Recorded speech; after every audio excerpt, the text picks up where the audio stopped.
Bonjour à toutes et à tous, je suis vraiment ravie de vous retrouver aujourd'hui pour le 33e épisode de ma chaîne YouTube. J'espère que vous allez bien. Encore une fois, je tenais vraiment à vous remercier pour tous vos retours concernant mes épisodes et notamment les derniers. Pour moi, c'est vraiment un immense plaisir de vous lire et de lire vos messages. Aujourd'hui, j'aimerais aborder le sujet de la levée de l'amnésie traumatique. Alors, concernant l'amnésie traumatique, j'ai déjà fait un épisode, donc l'épisode 6, l'amnésie traumatique après des violences sexuelles, et un autre épisode sur le pervers narcissique et l'inceste, donc que je vous invite vraiment à aller visionner et qui vont parfaitement compléter cette vidéo. Donc le sujet, lorsqu'il est face à une violence qui est extrême et où il a très peur, l'amygdale va envoyer des hormones de stress, le cortisol et l'adrénaline, au cortex et à l'hippocampe, donc le cortex qui est censé en fait analyser la situation et l'hippocampe qui est censé encoder l'événement dans la mémoire autobiographique. Donc l'hippocampe, c'est ce qui permet en fait de nous raconter, c'est-à-dire de dire bah voilà, hier j'ai mangé ça, pendant les vacances je suis allée là. C'est vraiment voilà, c'est vraiment ce qui nous permet de nous raconter, de raconter ce qu'on est, ce qu'on vit, etc., etc. Sauf qu'en fait, lorsque l'amygdale, elle est confrontée à une situation trop extrême, trop intense en termes de violence, elle va du coup envoyer énormément d'hormones de stress au cortex et à l'hippocampe, mais ceux-là ne vont pas pouvoir réagir, ils vont se sidérer face à la situation traumatique parce qu'ils ne peuvent pas y répondre. C'est trop violent, c'est trop incompréhensible pour être en fait stocké dans la mémoire autobiographique. Donc à ce moment-là, il se sidère et l'amygdale, comme elle n'a aucune réponse de la part du cortex et de l'hippocampe, elle va continuer d'envoyer des hormones de stress jusqu'à en fait obtenir une réponse. Sauf que cette réponse, elle ne l'obtient jamais puisque la situation continue d'être incompréhensible pour le cortex et l'hippocampe. Et donc à ce moment-là, ce qui va se passer, c'est que le sujet va se mettre en mode survie et donc il va faire appel à des mécanismes de sauvegarde qui vont être en fait que l'amygdale va disjoncter du circuit. En fait, elle va être dissociée du cortex et de l'hippocampe et elle va vraiment être mise de côté pour permettre au sujet de survivre dans un contexte de violence extrême. En fait, ça va lui permettre de continuer de vivre de manière convenable, en fait, si on peut le dire. Parce qu'en fait, le sujet, lorsqu'il y a trop d'hormones de stress, qu'il y a trop de peur, il risque l'arrêt cardiaque. Et donc, du coup, si l'amygdale est mise de côté, c'est pour éviter au sujet de faire un arrêt cardiaque, tout simplement. Donc, c'est pour cela qu'en fait, lorsque le sujet vit des violences extrêmes, qu'elles soient sexuelles, qu'elles soient physiques, peu importe, mais j'ai remarqué que c'était souvent dans des cas de violences sexuelles, et lorsque la personne est enfant, en fait, elle va du coup, donc il va y avoir une sidération de la part de l'hippocampe et du cortex, et ensuite une dissociation entre l'amygdale, le cortex et l'hippocampe, et donc en fait, le sujet va être comme spectateur des scènes de violence, il ne va plus être dans son corps, en fait, c'est comme s'il sortait, et donc il ne ressent plus les émotions liées aux violences, et donc il n'a plus peur, il n'est plus triste, il n'est plus en colère, voilà, il y a plus rien, en fait, c'est comme si il vivait à côté de ses pompes, en fait. Pour moi, c'est vraiment comme si l'âme sortait du corps, on a vraiment une dissociation qui s'opère entre le corps et l'âme, et donc en fait, le sujet peut continuer de vivre à peu près correctement dans son quotidien, tout en subissant des violences dans son système souvent familial, puisqu'on sait aujourd'hui que 9 victimes sur 10 connaissent leur agresseur. En fait, c'est quelqu'un qui est proche de la victime. Donc c'est énorme en fait, ça veut dire que la plupart des violences se passent dans le cocon familial. Et en fait, c'est très peu souvent, même si ça existe bien sûr, mais c'est très peu souvent un inconnu dans la rue, dans un parking sombre. Voilà, c'est juste, ça représente une victime sur 10, ce genre de cas. Donc c'est vraiment très peu. La plupart du temps, c'est une personne que connaît la victime, donc souvent ce sont les parents, mais ça peut être aussi des oncles, des tantes, des grands-parents, ça peut être des amis. Voilà, c'est des personnes qui n'ont pas besoin en fait d'utiliser aussi la violence physique parce que ça se passe dans un contexte souvent de dépendance totale. Donc entre l'enfant et son parent, il y a un contexte de dépendance totale, de vulnérabilité totale de la part de l'enfant qui demande juste l'amour en fait de ses parents et qui en échange va recevoir une sexualité qu'il ne veut pas, dont il n'est absolument pas consentant, mais qu'il ne comprend pas non plus. Donc quelque part, il y a un mélange aussi qui s'opère entre effectivement, je ressens du plaisir, et c'est très délicat hein, comme sujet, mais je pense que l'enfant ressent du plaisir parce qu'il y a quelque chose de l'ordre du physiologique là-dedans et qu'on ne maîtrise pas. Il y a du plaisir, mais en même temps, il y a une énorme culpabilité, une énorme honte, parce qu'en fait, l'enfant sait pertinemment que c'est pas normal, que c'est pas compréhensible et c'est pas normal. Mais pour autant, il n'a pas d'autre choix que de subir ces violences.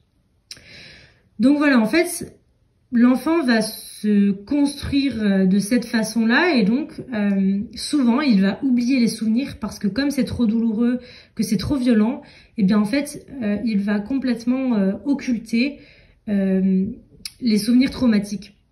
Donc en fait, comme la mémoire ne peut pas être encodée par l'hippocampe, elle ne va pas être racontable, on ne peut pas en faire un récit, et donc cette mémoire va rester dans l'amygdale. Et c'est pour cela qu'en fait, comme elle n'est absolument pas traitée, elle n'est absolument pas... elle n'est pas traitée par l'hippocampe et par le cortex, ce qui fait que du coup, elle reste vraiment inchangée et c'est ce qu'on appelle une mémoire traumatique. Elle reste dans l'amygdale de manière complètement inchangée, pas traitée, et donc le souvenir traumatique est là, prêt à ressurgir à tout moment, mais comme s'il s'était passé la veille ou une heure plus tôt.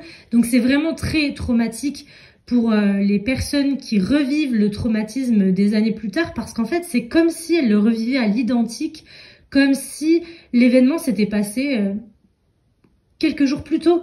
C'est vraiment, voilà, alors que pour autant, souvent elles sont devenues adultes et elles revivent le traumatisme peut-être 20, 30 ans plus tard, et pour autant c'est comme si en fait il venait de se dérouler. Donc c'est vraiment très violent en fait, parce que les victimes vont ressentir toutes les émotions, les sensations corporelles, les visions, les propos de l'agresseur, comme si ça s'était déroulé en fait une heure plus tôt, quoi. Donc c'est très très violent. En fait, l'amnésie traumatique, elle est prête à se lever, donc les personnes ont vraiment oublié le traumatisme, c'est comme si ça n'avait pas existé, elles ont oublié les violences, et puis elle va se lever, cette amnésie traumatique, donc le souvenir va revenir à la conscience alors qu'il avait été complètement occulté et mis dans l'inconscient, et laissé dans l'amygdale pour compte. Et bien en fait, il va pouvoir revenir à la conscience lorsque le sujet va être vraiment en sécurité. Mais quand je dis vraiment en sécurité, c'est-à-dire qu'il n'y a plus aucun danger autour de lui. Et souvent, en fait, dans un contexte familial, il y a effectivement l'agresseur, mais il y a aussi les personnes qui n'ont rien dit, ou il y a aussi les personnes qui ont participé, il y a aussi les complices. Voilà, il y a toutes ces personnes-là qui finalement deviennent aussi des agresseurs quelque part, qui sont témoins, qui ne protègent pas l'enfant. Et donc, finalement, le sujet ne va pas pouvoir revivre ces traumatismes favorablement et se sentir suffisamment en sécurité pour que la mémoire traumatique ressurgisse, pour pouvoir la traiter, s'il est dans un contexte où il y a encore des personnes qui sont dans une certaine forme de violence, qui ont été complices, témoins, qui ne l'ont pas protégé. Donc il va falloir vraiment qu'il soit dans un contexte de sécurité totale pour pouvoir faire revenir à lui les souvenirs qui ont été occultés. Donc à ce moment-là, ça va être ultra violent parce qu'en fait, le sujet donc revit les traumatismes à l'identique, comme s'il s'était déroulé un jour plus tôt, donc comme je le disais. Donc c'est toutes les émotions qui reviennent, c'est aussi toutes ces sensations corporelles, le sentiment qu'on le reviole de nouveau, si c'est les violences qu'il a subies, qu'on lui refait subir les mauvais traitements. Donc c'est hyper violent, et c'est souvent là en fait qu'on peut voir apparaître chez des sujets beaucoup de crises d'angoisse. Parce qu'en fait, pour moi aujourd'hui, avec du recul, les crises d'angoisse, c'est la façon qu'a trouvé le sujet d'exprimer à travers son corps les souvenirs qui ont été occultés. Donc en fait, pour moi, ce ne sont pas vraiment des crises d'angoisse, et encore une fois, c'est ma vérité. C'est plutôt en fait les violences dans lesquelles, c'est plutôt les violences qu'a subi le sujet, qu'il va revivre par l'intermédiaire de son corps en fait. Son corps n'a pas oublié. Peu importe l'âge que l'enfant ou l'adulte avait, le corps a imprimé au fer rouge en fait les violences. Et donc il va à un moment donné, ça va ressortir et ça va ressortir par le biais du corps parce que parfois, il n'y a pas forcément de vision parce que parfois aussi, l'enfant était trop petit pour avoir une mémoire visuelle construite et pour pouvoir s'en souvenir visuellement. Par contre, la mémoire corporelle, elle est là depuis, pour moi en tout cas, dès les premiers mois. Et donc en fait, l'enfant va se souvenir par son corps du traumatisme. Et donc en fait, à partir du moment où le sujet est vraiment dans un environnement très sécure, où il se sent protégé, il se sent à l'aise pour que les souvenirs ressurgissent, et bien là, les souvenirs vont ressurgir, mais c'est tellement violent que souvent les personnes vont en arriver à adopter des conduites dissociantes. Donc ça va être par exemple boire de l'alcool, fumer de la drogue, ça va être, il y a plein de façons de faire, mais ça va être une pratique sportive à outrance, ça va être se jeter sur la nourriture, ça peut être plein de formes de pratiques dissociantes pour pouvoir éviter justement de revivre le traumatisme. Parce que c'est tellement violent, il y a tellement d'émotions. Le sujet va revivre en fait une mort psychique, puisque c'est ça qui se passe, en tout cas dans les violences sexuelles, mais pour la plupart des violences pour moi, c'est qu'en fait, l'agresseur s'en prend directement à l'intégrité, à la chair de la personne, et ce qui fait qu'en fait, c'est comme s'il s'était approprié le corps et l'âme de sa victime, et donc finalement, la victime n'est plus que l'objet de son agresseur, elle a été utilisée, elle a été souillée, elle a été salie pour le propre plaisir, pour la jouissance de son agresseur.